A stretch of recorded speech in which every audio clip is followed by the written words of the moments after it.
댄 에리얼리의 부의 감각.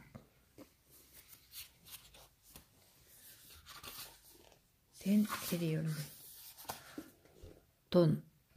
내가 우리에게 베푸는 멋진 것들을 위해서, 또한 내가 우리에게 저지르는 온갖 끔찍한 것들을 위해서, 그리고 이 둘 사이의 애매모호한 것들을 위해서.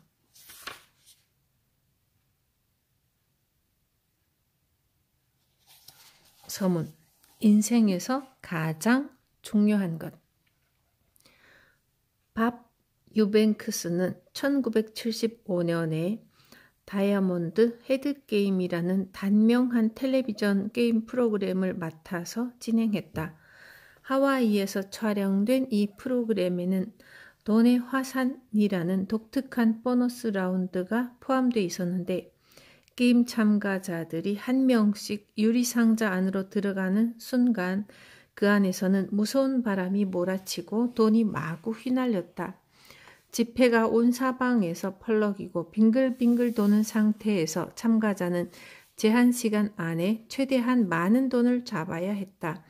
지폐가 회오리치는 돈의 화산 안에서 그걸 한 장이라도 더 잡으려고 이리저리 두 팔을 허공으로 마구 내젓는 참가자들은 그야말로 제정신이 아니었다. 이건 엄청나게 재미있는 설정이었는데 15초밖에 안 되는 짧은 시간이었지만 돈의 화산은 세상의 돈보다 더 중요한 게 없음을 시청자들에게 분명하게 보여줬다. 어떤 점에서 보면 우리는 모두 돈의 화산이라는 유리상자 안에 있다. 그 게임 프로그램보다 조금은 덜 격렬하고 덜 적나라한 모습이긴 해도 우리는 지금 분명 그 게임을 하고 있다. 우리는 오랜 세월 동안 셀 수 없이 많은 방식으로 그 게임에 휘둘리며 살아왔고, 대부분의 사람은 돈을 생각하는 데 많은 시간을 들이며 지금 돈을 얼마나 많이 갖고 있는지, 지금 돈이 얼마나 많이 필요한지, 어떻게 하면 돈을 더 많이 벌 수 있는지, 어떻게 하면 지금 갖고 있는 돈을 잘 보존할지, 그리고 또 이웃 사람들이나 친구들이나 동료들은 얼마나 많은 돈을 벌고 쓰고 저축하는지, 사치, 지폐, 기회, 자유, 스트레스, 돈은 가게에서 국가 정치에 이르기까지, 쇼핑 목록에서부터 은행 계좌에 이르기까지 현대 생활의 거의 모든 부분과 연결되어 있다. 뿐만 아니라 날마다 생각해야 할 돈이 점점 늘어난다. 금융계가 점점 발전하기 때문에 그렇고, 점점 더 복잡해지는 담보대출이나 보험에 가입해야 하기 때문에 그렇고, 또한 은퇴 후의 여생이 예전보다 길어졌으며 새로운 금융기술과 한층 더 복잡한 금융 관련 옵션, 그리고 한층 더 어려운 재정적인 과제들이 맞닥뜨리기 때문에 그렇다. 돈에 대해 더 많이 생각해서 보다 나은 의사결정을 내릴 수만 있다면야 그렇게 하는 게 당연히 좋을 것이지만 실제로는 그렇지 않다. 돈과 관련해서 나쁜 결정을 내리는 것이 바로 인간의 특성이기 때문이다. 우리는 금융과 관련된 자기 생활을 엉망진창으로 만드는 데는 환상적이리 많지 탁월하다. 축하한다. 인간들이여, 우리가 최고다. 다음 몇 개의 질문을 놓고 한번 생각해보자. 상품 구입 후 대금을 신용카드로 지불하는 것과 현금으로 지불하는 것은 결과적으로 어떤 차이가 있을까? 그게 문제가 될까? 어차피 지불하는 금액은 같은데 설마. 그런데 실제로는 신용카드를 사용할 때 지출을 더 많이 하는 경향이 있음을 여러 연구 결과가 보여준다. 신용카드를 사용하면 구매 금액이 커지고 팁도 더 많이 주게 된다. 또한 대부분의 사람이 지불 수단으로 사용하는 신용카드를 쓸 때 자신이 지출하는 돈의 액수를 상대적으로 낮게 평가할 뿐더러 지출한 금액이 얼마인지 더 잘 잊어버린다. 잠긴 문을 열어주는 서비스를 제공하는 사람들이 있다. 열쇠 수리공이다. 그런데 한 사람은 단 10분 만에 쉽게 문을 열어주고 100달러를 비용으로 청구하는데 다른 사람은 1시간 동안이나 땀을 뻘뻘 흘린 뒤에 문을 열어주고 똑같이 100달러를 청구한다. 이 둘 중 어느 쪽을 선택하는 것이 더 나은 거래일까? 대부분은 시간이 오래 걸리는 쪽을 선택한다. 열쇠 수리공이 들인 노력에 비해 비용이 적다는 게 이유다. 그렇다면 시간이 더 오래 걸린 사람이 공구 몇 개를 부러뜨리고 여러 차례 시도한 끝에야 성공한다면 어떨까? 그러고서 120달러를 청구한다면 놀랍게도 대부분의 사람들은 여전히 잠긴 문을 빨리 열어주는 사람보다 이 사람을 선택하는 게 더 나은 거래라고 생각한다. 순전히 이 사람의 무능력함 때문에 시간을 1시간이나 낭비한 것이나 다름없는데도 말이다. 우리는 노후 자금을 충분히 저축하고 있을까?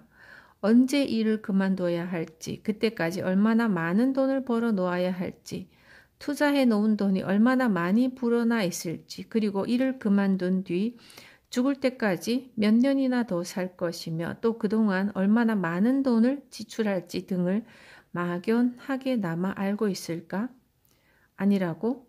사회적으로 보자면 필요한 것의 10%도 안 되는 돈을 저축하며 충분히 저축하고 있다고 확신하지 못하고 80세까지 일을 해야 할 것이라고 믿는다. 우리는 은퇴 후의 노후 계획에 겁을 너무나도 많이 집어먹고 있다.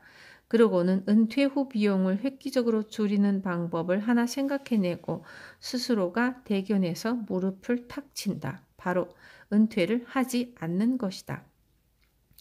우리는 지금 주어진 시간을 현명하게 사용하고 있을까? 이 질문을 구체적으로 바꿔보면 이렇다. 보다 싼 금리의 담보대출 금융상품을 찾으려고 노력하기보다 겨우 몇 %의 기름값을 아껴줄 주유소를 찾으려고 쓸데없이 자동차를 몰고 돌아다니면서 더 많은 시간을 낭비하지는 않는가? 생각은 돈과 관련된 의사결정을 개선하지 못할 뿐만 아니라 때로는 그런 생각 자체가 실제로 우리를 한층 더 힘들고 성가신 쪽으로 바꿔놓는다.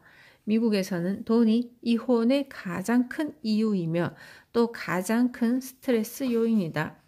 해결해야 할 돈 문제가 머릿속에서 빙빙 돌고 있을 때 사람들은 어떤 유형의 문제이든 간에 제시된 문제를 상대적으로 더 못 푼다. 어떤 일련의 실험은 부자는 평균적인 사람에 비해서 비윤리적으로 행동한다는 사실을 입증했다.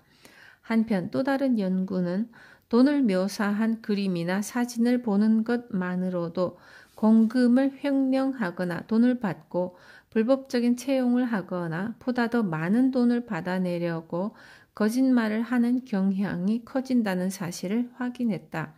돈을 생각하는 행위가 사람의 머리를 마구 뒤흔들어 놓는다는 말이다. 돈은 중요하고 개인적인 생활을 생각해도 그렇고 경제나 사회를 생각해도 그렇다.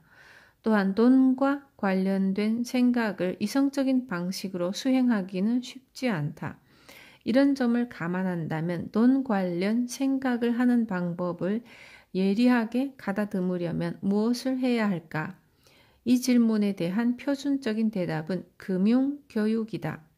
혹은 좀 더 세련된 표현으로 하자면 금융구사 능력이다. 그러나 불행하게도 자동차 사는 법 혹은 담보대출 이용법 같은 금융구사 능력 관련 교훈은 그 효력이 빠르게 소멸하는 경향이 있다.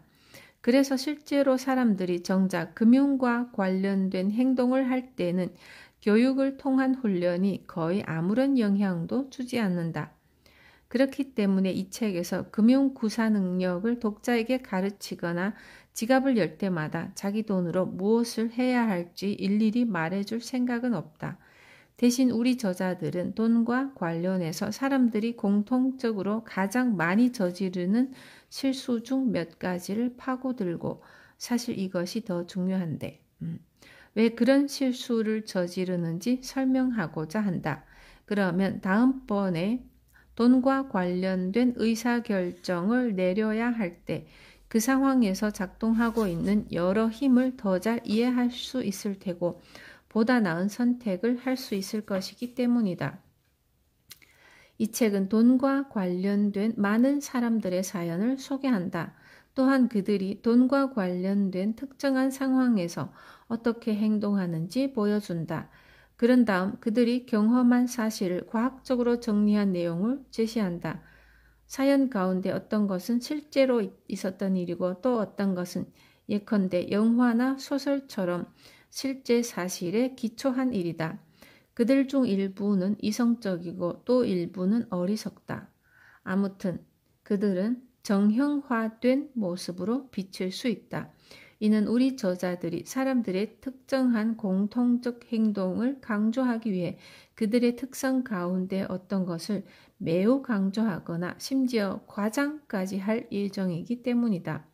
모든 독자가 그들 각각의 사연에 담긴 인간의 특성과 실수와 희망적 약속이 일상생활 속에서 어떻게 메아리 치는지 깨달으면 좋겠다는 게 우리 저자들의 바람이다. 이 책은 사람들이 돈에 대해 어떻게 생각하며 또 그런 생각을 할 때 어떤 실수를 저지르는지 낱낱이 밝힌다. 이 책은 돈이 작동하는 방식에 대해서 우리가 의식적으로 알고 있는 것과 우리가 실제로 돈을 사용하는 방식, 그리고 돈에 대한 이성적 생각과 이성적으로 돈을 쓰는 것 사이의 괴리에 관한 내용을 담고 있다. 돈 생각을 할 때 누구에게나 찾아오는 과제이자 시련, 그리고 돈을 쓰면서 모두가 공통적으로 저지르는 실수를 다룬다. 이 책을 읽고 나면 돈을 보다 현명하게 사용할 수 있을까? 이 질문에 대한 답은 유동적이다. 1번은 확실히 그렇다. 아마도 그럴 것이다. 3번 조금은 그럴 것이다. 4번 어쩌면 그렇게 될지도 모른다. 하지만 적어도 당신의 시간을 잡아먹고 생활을 통제하는 돈과 관련된 선택 뒤에서 복잡한 여러 힘이 어떻게 작용하는지 알게 된다면 돈 문제와 관련된 당신의 선택이 혹은 감각이 조금은 더 나아지리라고 우리 저자들은 믿는다. 아울러 돈이 생각에 미치는 강력한 영향력을 제대로 이해함으로써 돈과 상관없는 분야의 의사결정도 더 잘할 수 있게 되리라고 믿는다. 왜 그럴까? 돈과 관련된 결정은 단지 돈이 아니라 그 이상의 어떤 것에 대한 결정이기 때문이다. 돈이라는 영역에서 우리의 실체를 형성하는 힘은 우리 삶의 중요한 부분을 평가하는 방식에도 영향을 미친다. 예를 들어 다음과 같은 문제 말이다. 시간을 어떻게 쓸 것인가? 경력 관리를 어떻게 할 것인가? 다른 사람을 어떻게 포용할 것인가? 인간관계를 어떻게 보다 나은 방향으로 발전시킬 것인가? 자기 자신을 어떻게 행복하게 만들 것인가? 궁극적으로 내 주변의 세상을 어떻게 이해할 것인가? 등등이다. 좀 더 단순하게 말하자면 이 책은 당신에게 주어진 모든 것을 지금 상태보다 더 낮게 만들고자 한다. 이 정도면 이 책에 매겨진 책값에 가치가 있지 않을까?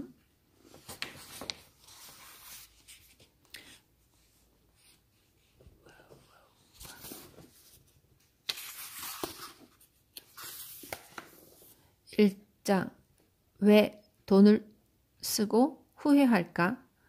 돈에 대한 의사결정이 어려운 이유.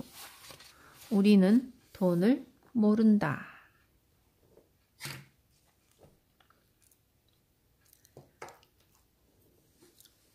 조지 존스는 열을 좀 식힐 필요가 있다. 직장 업무로 스트레스는 계속 쌓이고 아이들은 자기들끼리 맨날 아웅다웅 싸우는 데다가 돈은 늘 빠듯했다. 그래서 회사 사람들과 함께 라스베가스로 여행을 갔을 때 그는 아무런 꺼리낌 없이 카지노로 향했다. 카지노 건물로 이어지는 도로는 놀라울 정도로 관리가 잘 돼 있는 공공도로이다. 그는 이 도로 끝에 있는 주차장에 무료로 주차를 한다. 그러고는 어슬렁거리며 카지노라는 별천지 딴세상으로 들어간다. 카지노의 소음에 그는 정신이 번쩍 들었다. 80곡의 음악과 금전 등록기 소리, 거기에 짤랑거리는 동전 소리와 1000개나 되는 슬롯 머신의 땡땡거리는 소리 등이 한데 뒤섞여 소란스럽다. 그는 이 카지노 공간에 들어온 지 얼마나 됐는지 생각해 본다. 그러나 카지노에는 시계가 하나도 안 보인다. 슬롯 머신에 고꾸라질 듯 앉아있는 노인들의 모습만 보고 판단하자면 자기도 어쩌면 평생을 거기서 보낸 것 같은 기분도 들지만 대략 5분쯤 지났을 뿐이다. 그가 서 있는 자리는 출입구에서 그리 멀지 않은데도 어찌된 영문인지 도무지 출입구가 보이지 않고 비상구도 없고 문도 창문도 통로도 없다. 그러니까 그 공간에서 빠져나갈 길이 아무데도 없다. 그저 번쩍거리는 수많은 불빛과 신체의 많은 부분을 노출한 채 칵테일을 서빙하는 사람들과 달러 기호와 황홀경에 취하거나 아니면 비참한 절망에 젖은 사람들 뿐이었다. 카지노 안에 있는 사람들의 상태에 대해서 한마디를 더 보태자면 황홀경과 절망 사이의 담담한 상태라고 볼 수 있는 사람은 아무도 없다. 슬롯 머신을 해볼까? 좋지? 안 될 거 뭐 있어? 첫 번째 시도에서 그는 큰 점수를 딸 수도 있었지만 아슬아슬하게 놓치고 만다. 그 뒤 15분 동안 그는 엄청난 돈을 그 기계에 쏟아붓는다.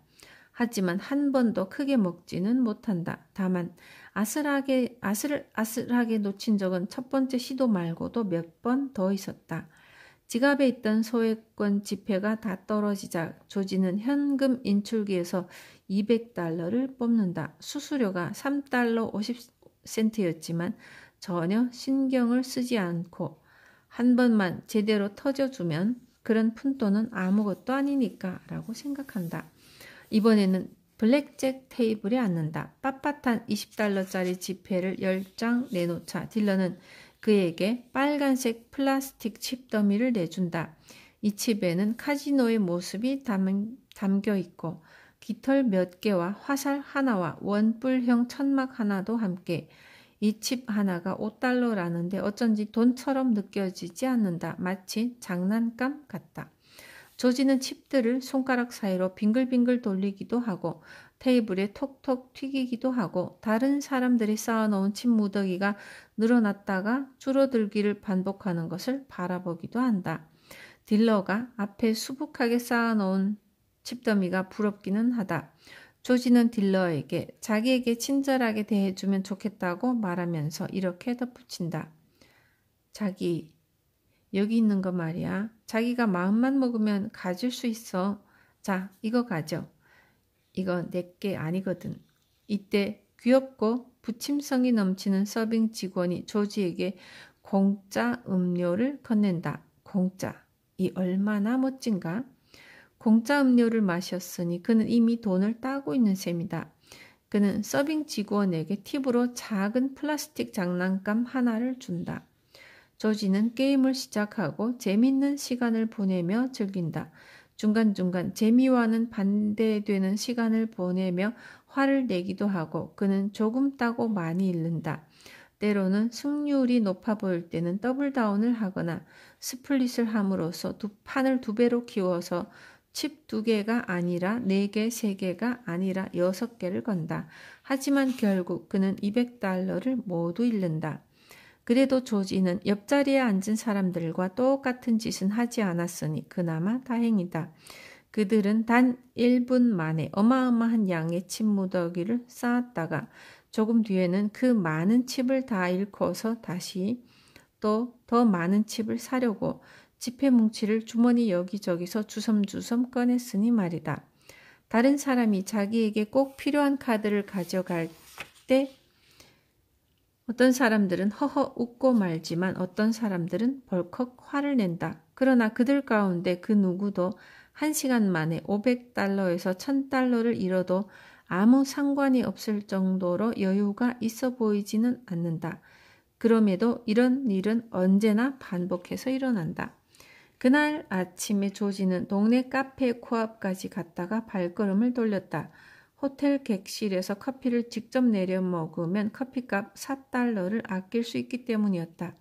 그런데 저녁에는 5달러짜리 칩 40개를 눈 하나 깜짝하지 않고 날려버렸다.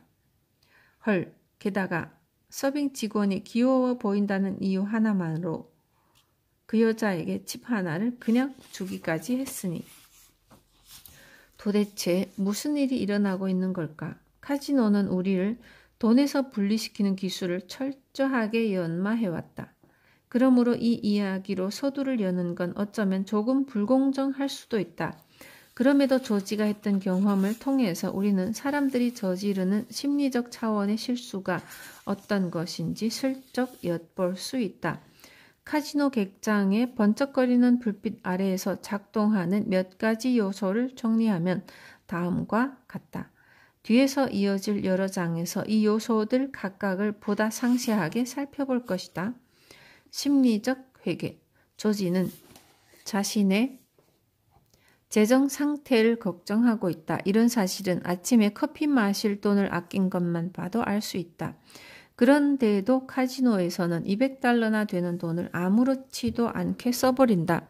이런 모순이 발생하는 이유에는 여러 가지가 있겠지만 그 가운데 하나는 조지가 카지노에서의 지출을 커피 지출 계정과는 전혀 다른 심리적 회계 계정으로 분류하기 때문이다.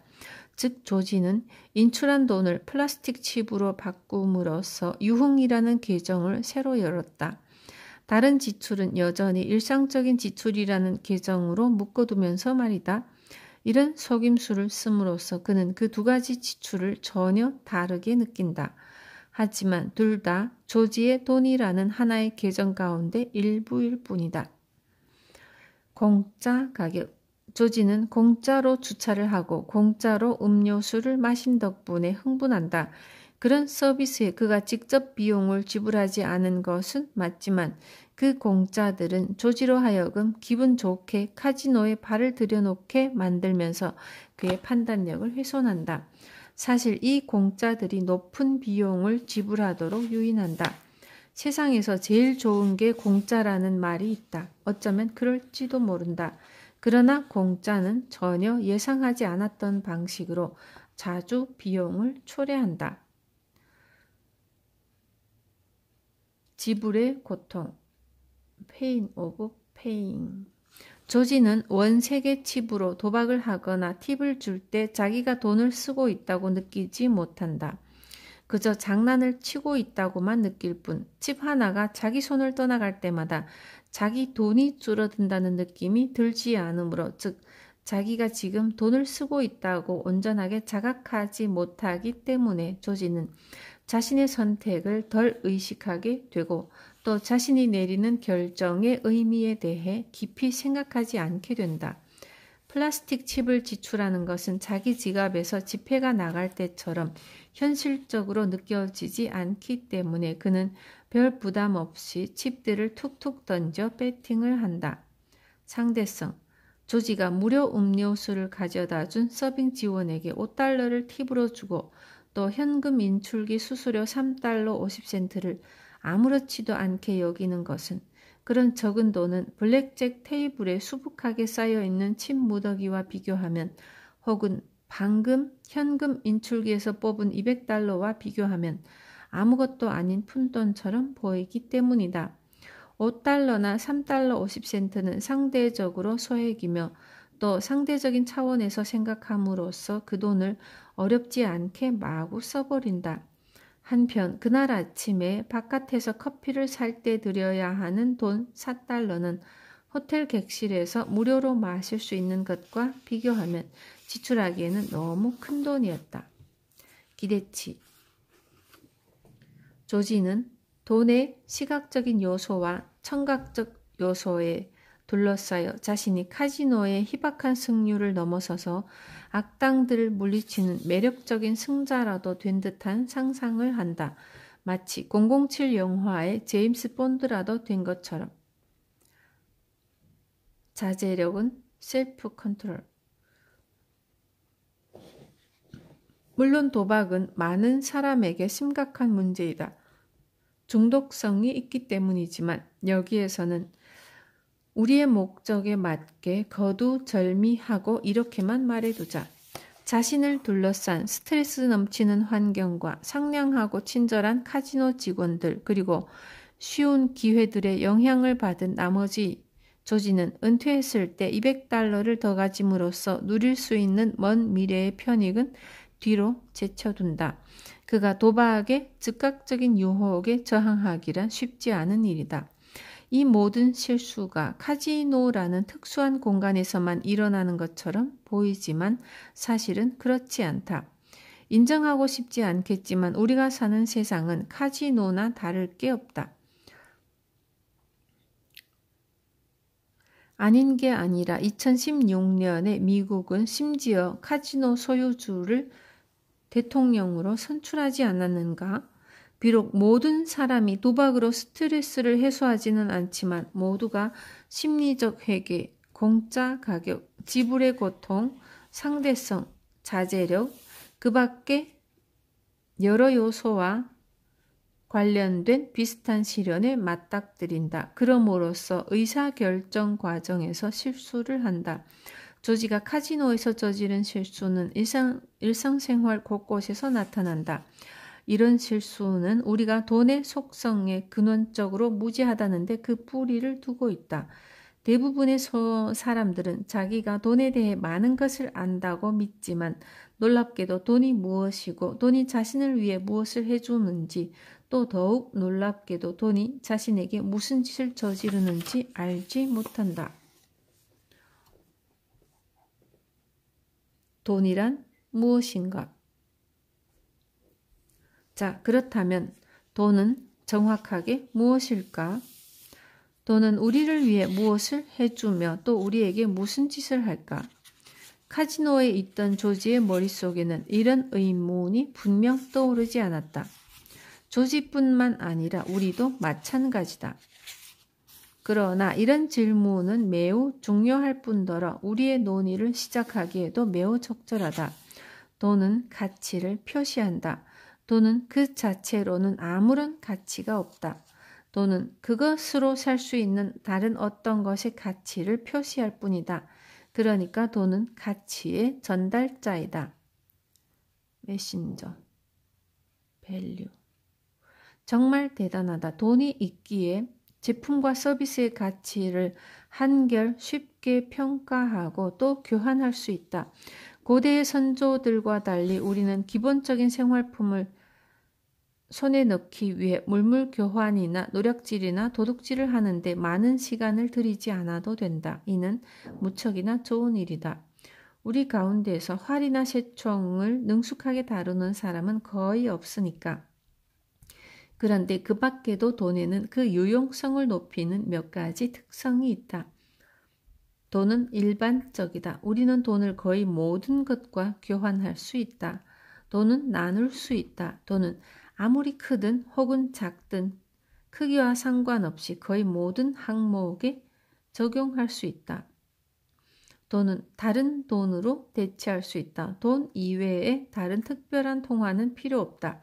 왜냐하면 돈은 동일한 액수를 나타내기만 한다면 다른 돈으로 얼마든지 대체될 수 있기 때문이다. 어떤 $10 지폐든지 간에 다른 $10 지폐로 대체할 수 있다. 돈은 저장할 수 있다. 돈은 언제든 쓸 수 있다. 지금 당장 쓸 수도 있고 나중에 쓸 수도 있다. 돈은 자동차, 가구, 유기농산물 혹은 대학교 티셔츠 등과는 달리 나이를 먹지도 않고 썩지도 않는다. 예컨대 금액이 얼마든 언제든 거의 모든 것을 사는데 돈을 사용할 수 있다. 이런 본질적인 사실 덕분에 우리는 비이성적인 인간은 서로 직접 만나서 물물 교환을 하는 대신에 어떤 상징, 즉 돈을 사용해서 제품과 서비스를 예전보다 한층 더 효율적으로 교환할 수 있게 됐다. 바로 여기서 돈의 최종적이며 가장 중요한 특성이 생성된다.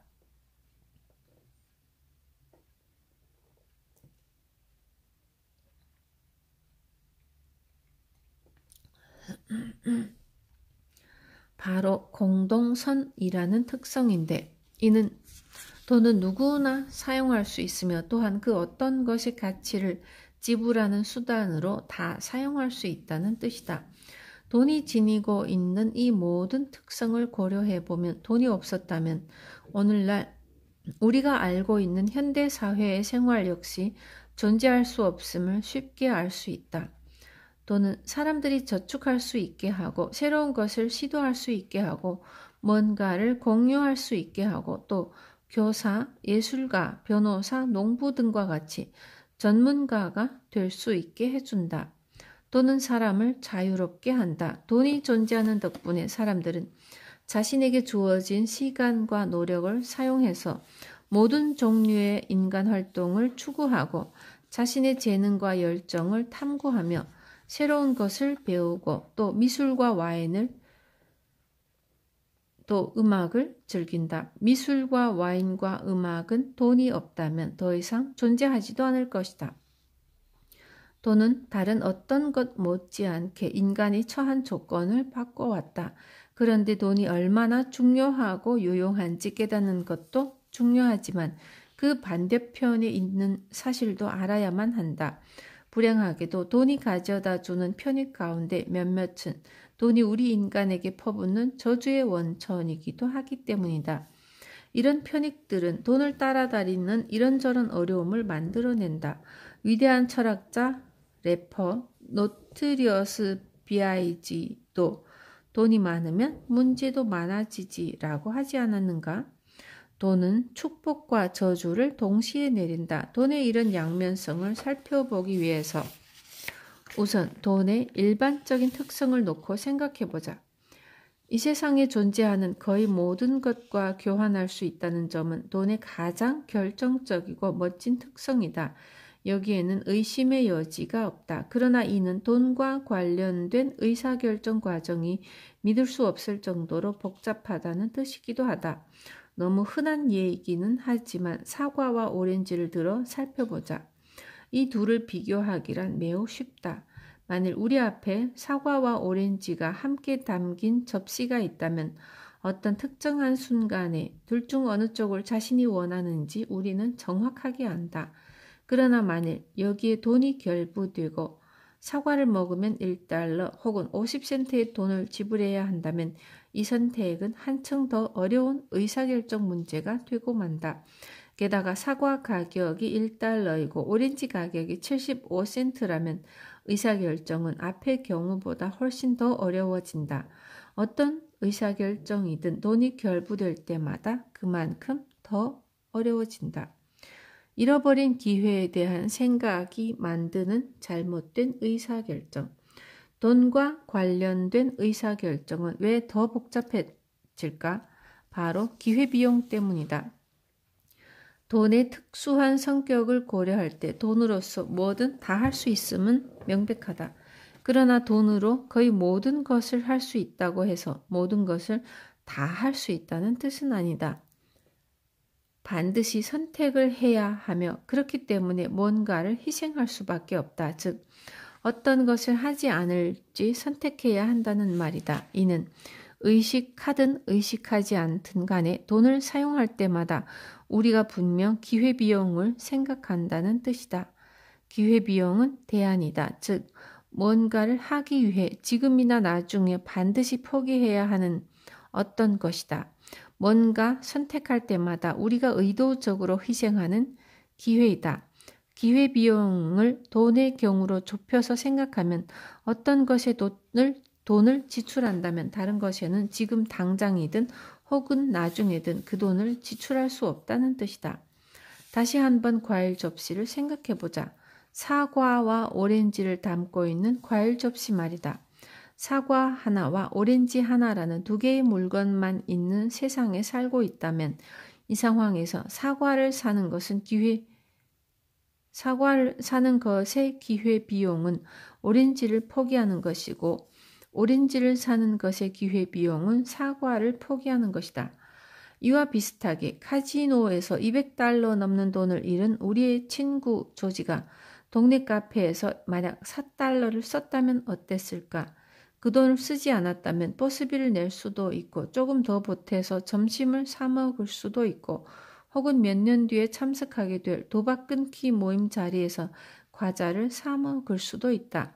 이때 그는 4달러를 포기한 게 아니다. 그 돈이 지금 혹은 미래에 제공할 수 있는 어떤 기회를 포기한 것이다. 기회비용의 중요성 및 사람들이 이를 충분히 고려하지 않는 이유를 보다 더 잘 이해하기 위해 이런 설정을 한번 해보자. 당신은 매주 월요일에 500달러를 용돈으로 받는데 한 주 동안 이 돈으로만 생활해야 한다. 한 주가 시작될 때 당신은 스스로 내리는 의사결정 결과에 그다지 신경을 쓰지 않을 수 있다. 돈이 많기 때문이다. 와인을 곁들여 저녁을 먹는다거나 전부터 점 찍어뒀던 예쁜 옷을 살 때 당신은 이 지출로 무엇을 포기하는지 깨닫지 못한다. 그러나 하루하루 지날수록 돈은 점점 줄어들고 마침내 금요일에는 43달러밖에 남지 않는다. 그때부터는 기회비용의 존재가 한층 뚜렷해진다. 월요일부터 그 시점까지의 지출 내역이 그 시점부터 다음번 용돈을 받을 때까지 당신이 돈을 쓸 항목에 영향을 준다. 예컨대 와인을 곁들인 저녁을 사 먹고 셔츠를 사기로 했던 월요일의 의사결정이 일요일의 의사결정을 매우 힘들게 만든다. 돈이 넉넉하지 않아서 신문을 사서 보거나 크림치즈를 바른 베이글을 사 먹을 수는 있지만 이 둘을 동시에 할 수는 없고 하나만 선택해야 한다. 물론 월요일에도 고려해야 할 기회비용이 있었지만 그때는 이 개념이 당신에게 선명하게 떠오르지 않았다. 그러나 일요일이 되면 기회비용이 선명하게 부각되는데 이때는 이미 늦었다. 물론 낙관적으로 생각한다면 비록 배에서 꼬르륵 소리가 난다 해도 당신은 신문의 스포츠면을 보고 있긴 하겠지만 말이다. 그러므로 지출 관련 의사결정을 할 때에는 반드시 기회비용을 생각해야만 한다. 지금 어떤 것에 돈을 쓰기로 선택함으로써 포기하게 되는 대안들을 곰곰이 생각해야 한다. 그러나 보통은 기회비용에 대해 충분히 생각하지 않는다. 심지어 전혀 생각하지 않을 때도 있다. 이것이 바로 우리가 돈과 관련해서 저지르는 가장 큰 실수이며 또한 다른 많은 실수를 저지르는 이유이기도 하다. 그 실수는 재정이라는 이름의 우리 집이 서 있는 불안한 토대이기도 하다. 여러 해 전에 댄과 연구조교 한 명이 토요타 자동차 매장으로 가서 신차를 구매하려는 사람들에게 신차를 사면서 무엇을 포기할 것인지 물었다. 그런데 이 질문에 구체적인 답변을 하는 사람은 거의 없었다. 즉 신차를 사면서 자기가 지불할 수천 달러를 다른 용도로는 어떻게 사용할 수 있을지 조금 더 진지하게 생각해 보지 않았던 것이다. 그래서 댄은 또 다른 질문으로 신차 구매자들을 조금 더 압박했다. 그는 토요타 자동차를 살 경우 구체적으로 어떤 제품이나 서비스를 누릴 수 없게 될지를 물었다. 그러자 대부분의 사람들은 만일 자기가 토요타 자동차를 산다면 혼다 자동차 혹은 그 밖에 다른 자동차를 사지 못할 것이라고 대답했다. 그해 여름 휴가 때 스페인에 그리고 그 다음 해에 하와이에 못 가게 될 것이라거나 앞으로 몇 년 동안은 한 달에 2번씩 멋진 음식점에 못 가게 될 것이라거나 혹은 학자금 대출을 모두 갚기까지 5년이 더 걸릴 것이라는 식으로 대답한 사람은 거의 없었다.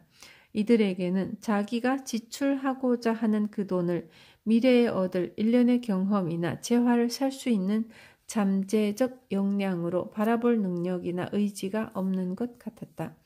이는 돈이 너무 추상적이고 일반적이라서 기회비용을 떠올리고 고려하기가 어렵기 때문이다. 기본적으로 뭔가를 사려고 돈을 지출할 때는 사고자 하는 그 대상 말고 다른 것은 아무것도 머리에 들어오지 않는다. 기회비용을 고려하려 들지 않음은 말할 것도 없고 기회비용 자체를 떠올리지 못하는 이런 모습은 자동차 구매 행위에 한정되지 않는다. 우리는 거의 언제나 대안을 충분히 생각하고 평가하지 않는다.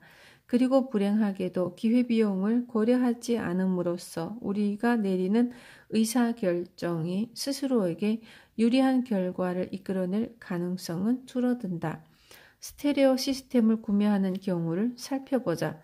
셰인 프레더릭, 나단 노뱀스키, 징왕, 라비다르 그리고 스티븐 놀리스는 공동으로 연구를 진행하며 그 결과로 기회비용 무시라는 논문을 내놓았다. 연구자들은 한 무리의 피실험자들에게 $1,000짜리 파이오니어 제품과 $700짜리 소니 제품 중 하나를 선택하라고 하고, 두 번째 무리의 피실험자들에게는 $1,000짜리 파이오니어 제품과 $700짜리 소니 제품 및 $300짜리 CD 구입권 패키지 중에서 하나를 선택하라고 했다. 연구자들이 실제로 두 집단에 요구한 것은 $1,000를 지출하는 서로 다른 두 방법 중 하나를 선택하는 것이었다. 그런데 첫 번째 집단에게는 1이 돈을 모두 파이오니어 제품에 쓰거나 2. $700를 소니 제품에 쓰고 나머지 $300는 다른 데 쓰는 것 가운데 하나를 선택하게 했고, 두 번째 집단에게는 1이 돈을 모두 파이오니어 제품에 쓰거나 $700를 소니 제품에 쓰고 나머지 $300를 음악에 쓰는 것 가운데 하나를 선택하게 했으니 말이다. 그런데 결과를 살펴보니 소니 제품은 $300어치의 CD를 함께 포함해서 팔 때가 그렇지 않을 때에 비해 훨씬 더 인기가 좋았다. 왜 그랬을까? 엄격하게 말하자면 사용처가 정해져 있지 않은 $300는 반드시 CD를 사는 데 써야만 한다는 식으로 사용처가 정해진 $300보다 가치가 더 높다. 왜냐하면 그 돈으로 CD를 포함해서 다른 무엇이든 살 수 있기 때문이다. 그러나 그 $300가 반드시 CD 구매에 지출돼야 한다는 조건이 붙을 때 피실험자들은 이를 더 매력적으로 봤다.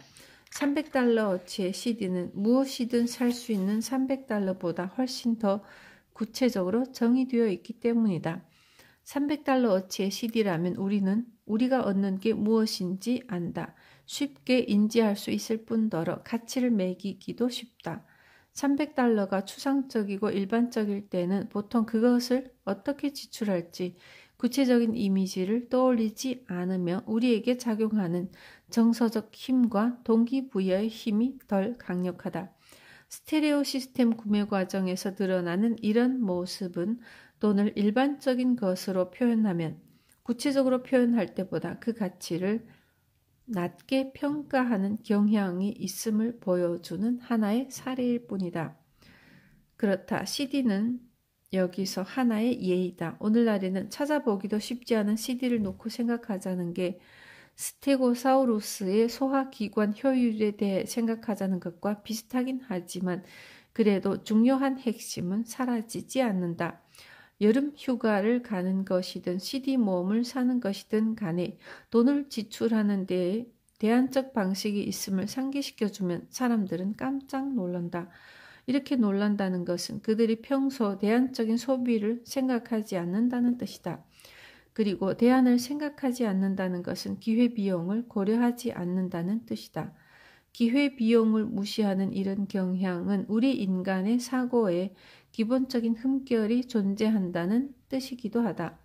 이로써 돈의 멋진 특성, 즉 돈으로 지금이든 혹은 미래에든 여러 가지를 선택해서 교환할 수 있다는 사실은 돈과 관련된 우리 행동이 그토록 많은 문제를 안고 있을 수밖에 없는 이유이기도 하다는 것이 밝혀졌다. 돈을 지출할 때는 마땅히 기회비용 차원에서 생각해야 하지만, 즉 지금 어떤 것을 사는데 돈을 지출하면 다른 것을 포기해야 한다는 생각을 해야 하지만 이런 식의 생각은 너무나도 추상적이고 어렵다. 그래서 우리는 그런 생각을 하지 않는다. 게다가 현대의 삶은 신용카드, 담보대출, 자동차 할부금 변제, 학자금 대출 등의 수많은 금융상품을 안겨주었고 이 금융상품은 흔히 의도적으로 사람들이 돈을 지출할 때 그것이 미래에 미치는 영향을 제대로 이해하지 못하게 가로막는다. 돈과 관련된 의사결정을 하면서 마땅히 해야 하는 생각을 하지 못할 때 혹은 그런 생각을 하려 들지 않을 때 사람들은 모든 종류의 심리적 지름길에 의지하게 된다. 이런 전략 중 다수는 돈과 관련된 복잡성을 처리하는데 도움을 주기는 하지만 그렇다고 해서 이런 도움이 반드시 가장 바람직하거나 논리적이지는 않다. 그리고 이 심리적 지름길은 흔히 사물에 내재된 가치를 정확하게 평가하지 못하도록 사람들을 엉뚱한 곳으로 유도한다.